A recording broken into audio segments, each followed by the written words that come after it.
Why Buffalo could be a huge week for Missouri Tiger freshmen like Kewan Lacy and Williams Nwaneri. Let's talk about that and more right now on Locked On Mizzou.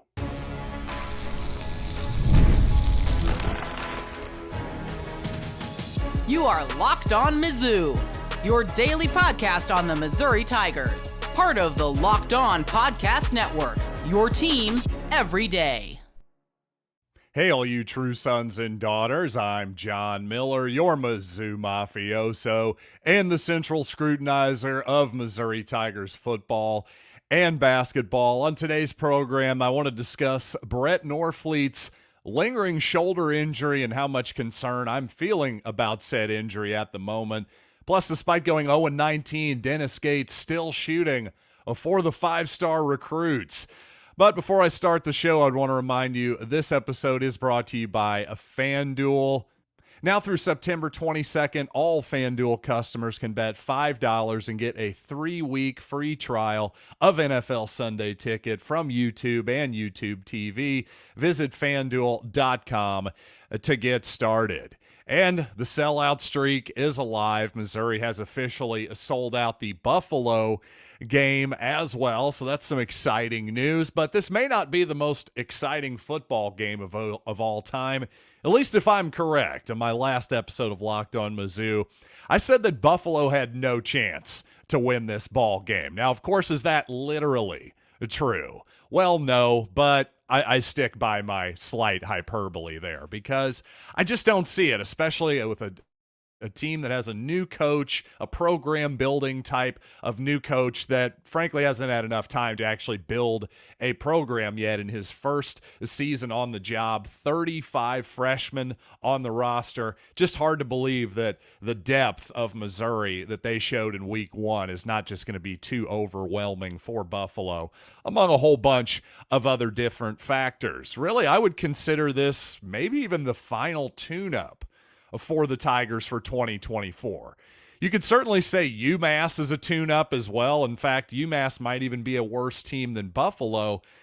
We'll just have to see how that season plays out for both teams, but it is a road game. It's at least Missouri's first true road game. Every game beyond this is at least a little bit interesting to me. Even Vanderbilt, even Boston College, of course, now just took down Florida State in Tallahassee. Every game now is at least of some interest to me. Of course, every Mizzou game is of some interest. I just think even as a casual fan, you could be tuning into those games and seeing, let's see how good this Missouri squad really is against somebody like Buffalo or Vanderbilt, who's proven at the very least they can hang and defeat other Power 5 teams. I don't think Virginia Tech or Florida State is as good as Missouri, but still, that says something, no question about it.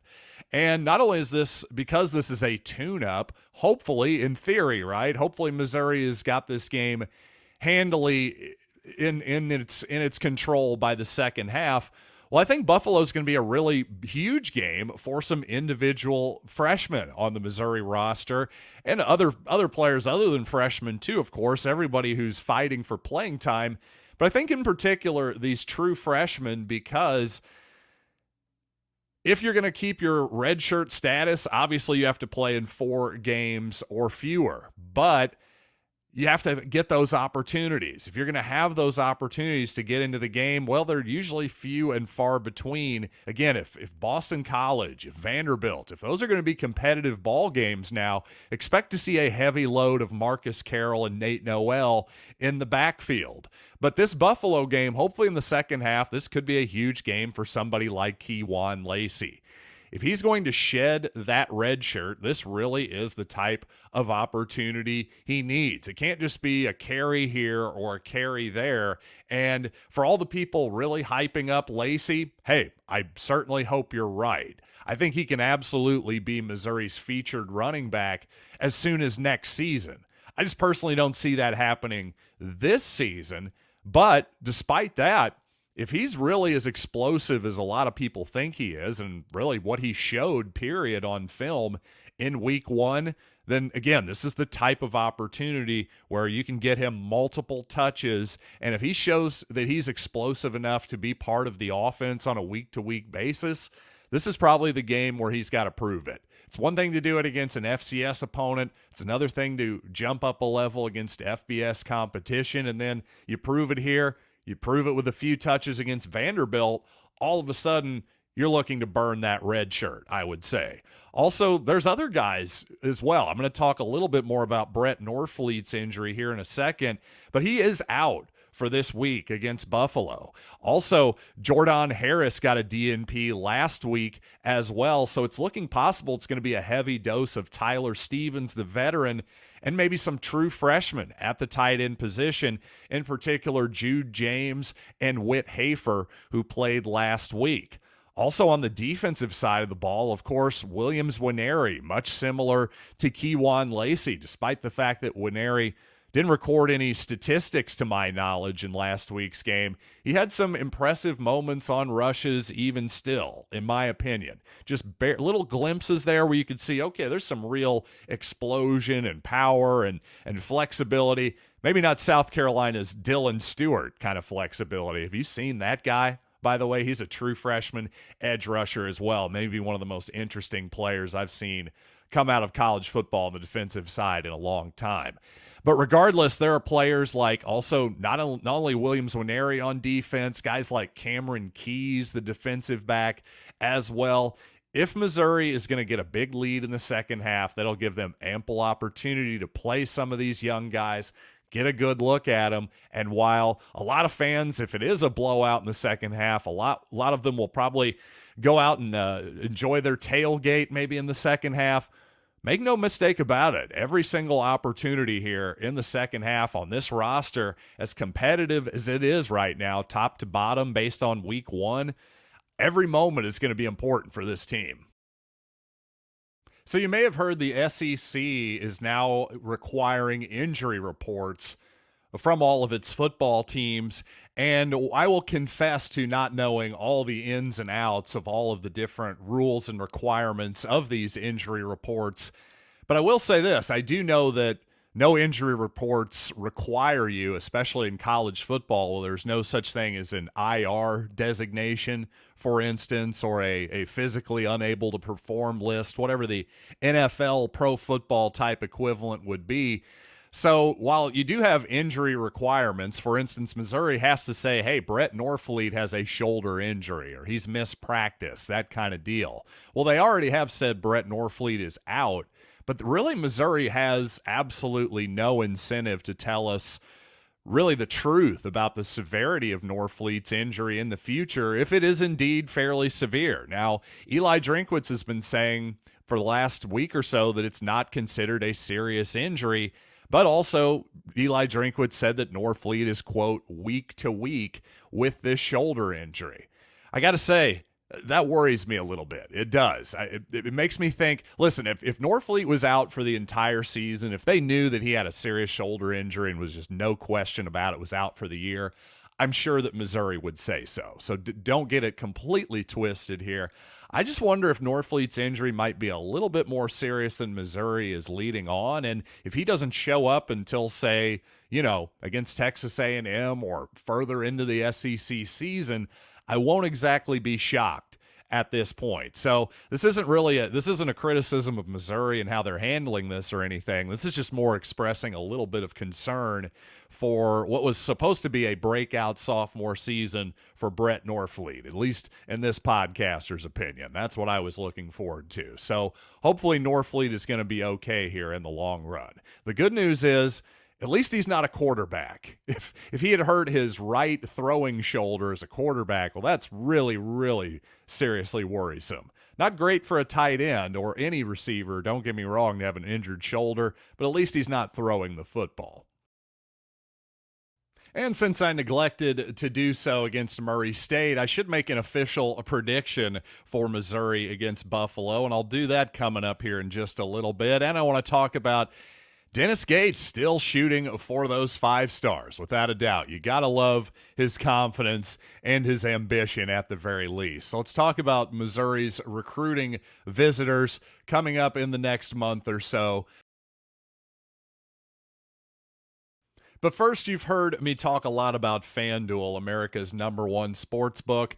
We'll have something a little different for you. Now through September 22nd, all FanDuel customers can bet $5 and get a 3-week free trial of NFL Sunday Ticket from YouTube and YouTube TV. Then with a YouTube TV base plan, you'll be able to watch every regular season Sunday afternoon out-of-market game. All you need is a Google account and a current form of payment, and you can cancel at any time. And if that's not enough, FanDuel has also something special for our listeners this weekend. Be sure to check out FanDuel's Profit Boost in the app and use it for FanDuel's Double Your Winnings for All Sunday. That's on September 8th. Pre-game money line bets. Profit Boost will be starting Friday. That's today for those of you listening as this podcast comes out. View your account page now to learn more about your boost. Just visit FanDuel.com and download America's #1 sportsbook.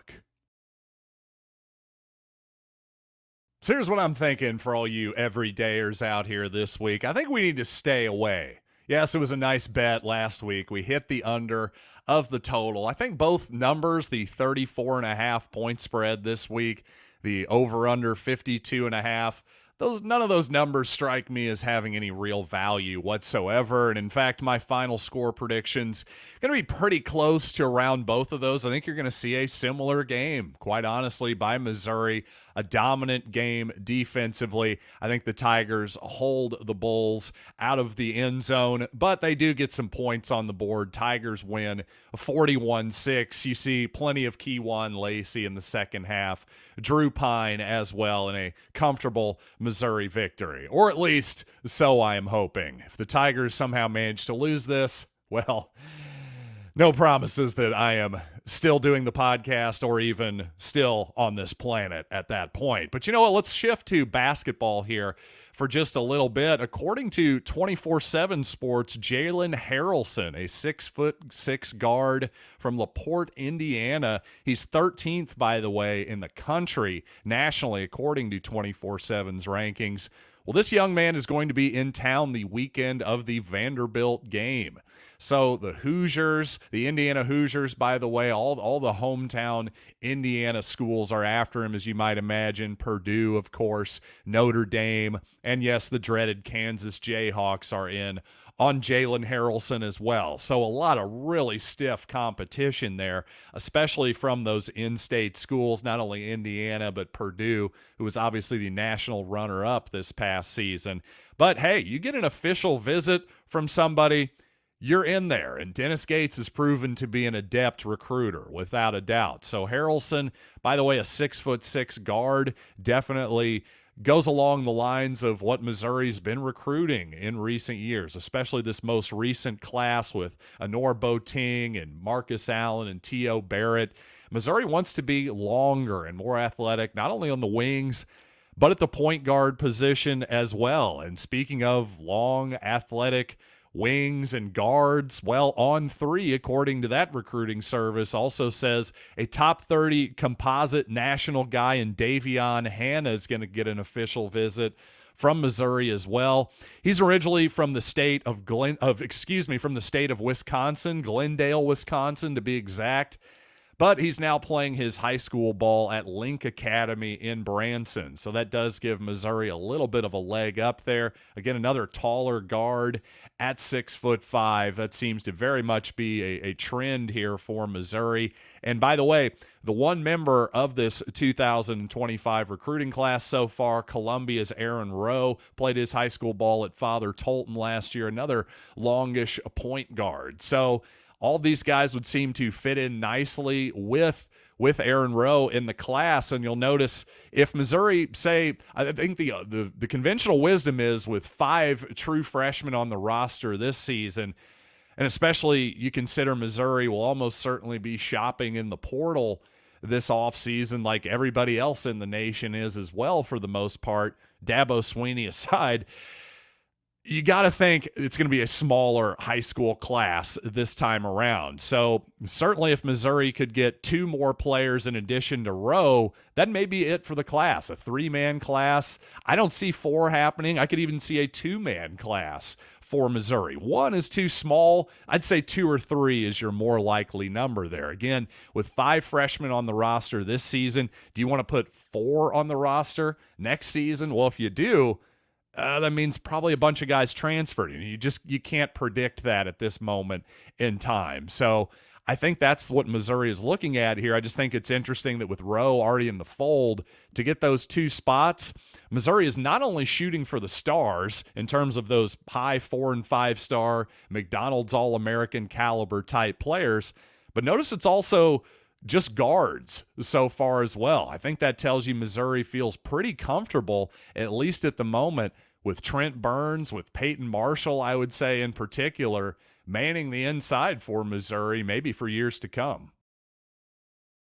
And since I brought up Anor Boateng just a little bit ago, the incoming freshman for the Tigers is the highest ranked high school player coming out of high school for Missouri for this season. Will he be the absolute best player from that class? Well, time will tell, but I do know this.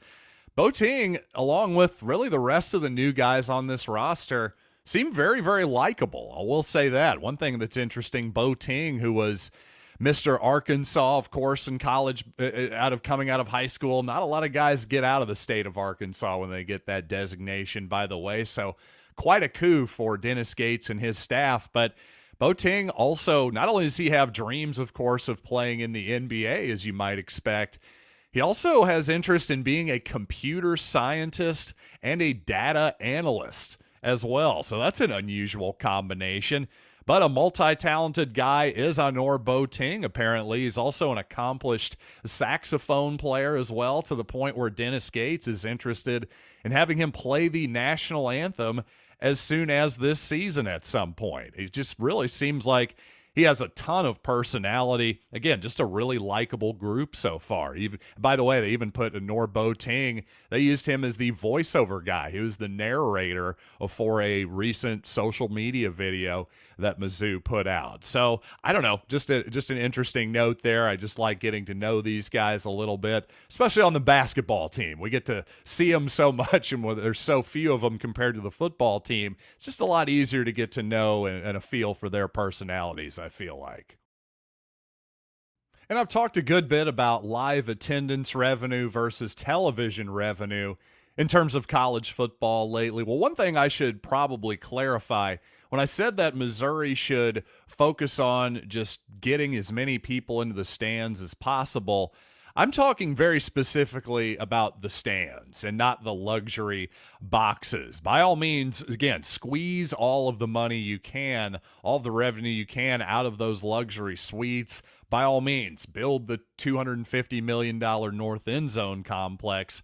I'm mostly talking about the actual upper decks and just the margins of Faurot Field. Not even necessarily talking about the people who pay thousands of bucks a year to TSF for the privilege of sitting at the 50-yard line and getting good parking and all that good stuff. I'm talking about your people who who aren't season ticket holders, who may go to a game every 3 or 4 years or so. Maybe they haven't been to a game since the pandemic, that type of deal. Those people are on the margins. Your sort of fair weather fans who can kind of go either way. Those are the people you want to get. Trust me, because if you get them, well, you get their parents, then you get their kids. Now you really got something, because those kids, while their parents may not be in the luxury box market, the kids, you never know. They could grow up to be the world's, the preeminent general contractor in Columbia or whatever the heck it is. And suddenly they got a bunch of nickels to rub together, and they're in the luxury suites. Regardless, you just want to constantly be building new fans. And it's my opinion that as much as it is in so many ways a more satisfying experience to just actually watch the game itself on television versus in person, I do really believe that you're much more likely to build new fans, especially the younger ones who aren't that interested in football necessarily, by giving them that live game experience. I think that very much builds newer fans more easily than simply watching a game on television that you can easily check out of and go watch your iPad or jump in the pool or something like that and do something else entirely. Being there live, you're basically a captive audience at that point, and I think it's a great thing. It's a great experience, and the more people who experience it, I think the more fans you build, and of course the more TV viewers as well. It all goes hand in hand. And coming up, there is at least one SEC game that I have some fairly strong feelings about in terms of which betting side I'm on over at FanDuel Sportsbook this weekend. So let's talk about that and some of the other action throughout the conference here in just a little bit. But speaking of symbiotic relationships and being happy, well, when you're hiring for your small business, you want to find quality professionals that are right for the role. That's why you have to check out LinkedIn Jobs. LinkedIn Jobs has the tools to help find the right professionals for your team faster and for free. And when you find those right people, you got to hang on to them with both hands. It's not as easy as you think to hire good people. Well, that's where LinkedIn Jobs comes in. LinkedIn isn't just a job board. LinkedIn helps you hire professionals you can't find anywhere else. Even those who aren't actively searching for a new job, but might be open to the perfect role. In a given month, more than 70% of LinkedIn users don't visit other leading job sites.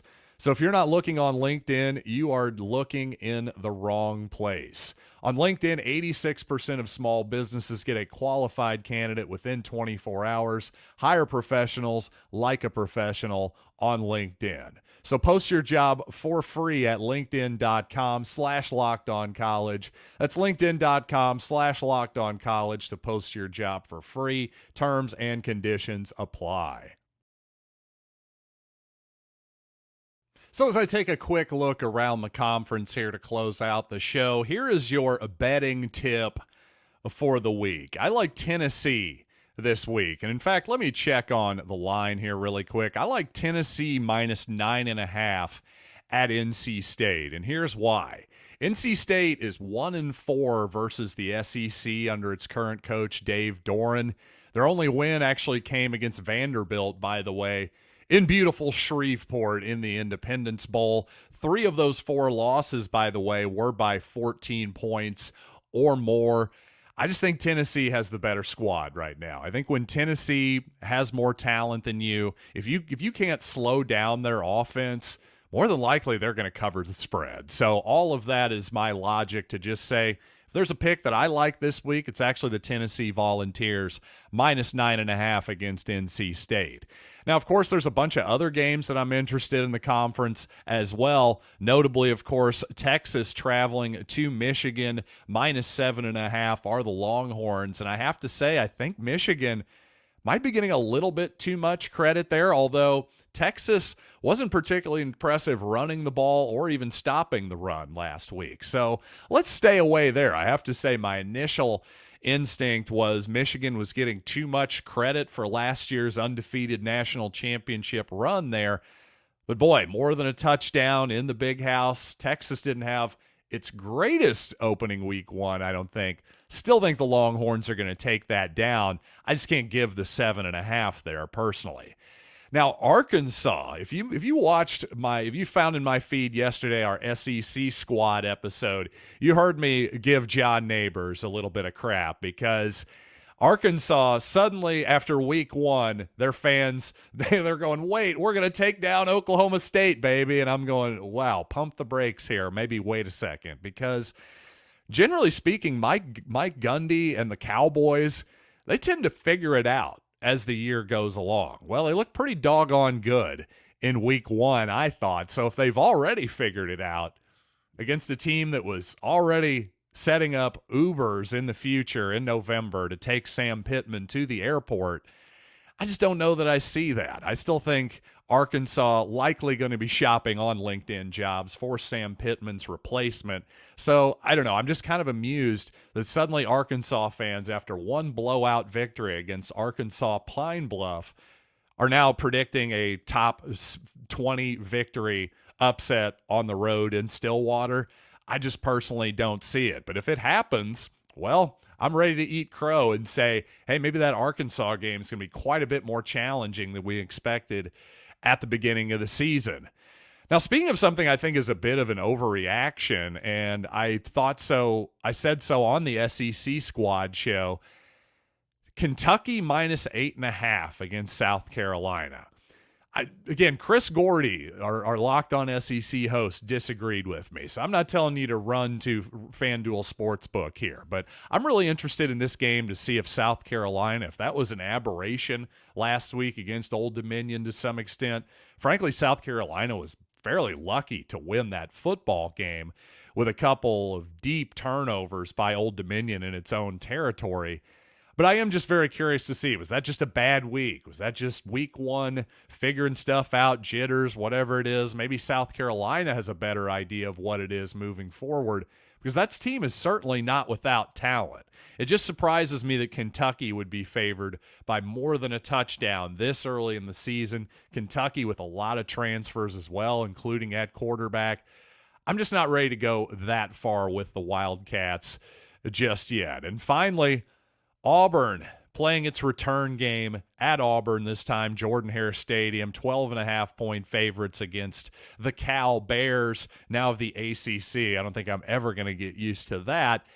But last season, Auburn won, and I put that in air quotes, because that 14-10 victory last season for Auburn really felt like a loss. And in fact, I had chalked it up as a loss in my memory. I had to go back and check the score and be like, oh, wait, actually Auburn won that game. But the negativity coming out of Auburn, Alabama after that ball game, well, it was palpable, to say the least. So honestly, if Auburn is going to be any type of a threat to Missouri this season, for example, I'd like to see those Tigers punish the Bears. They better cover that spread, win by 3 scores, something like that.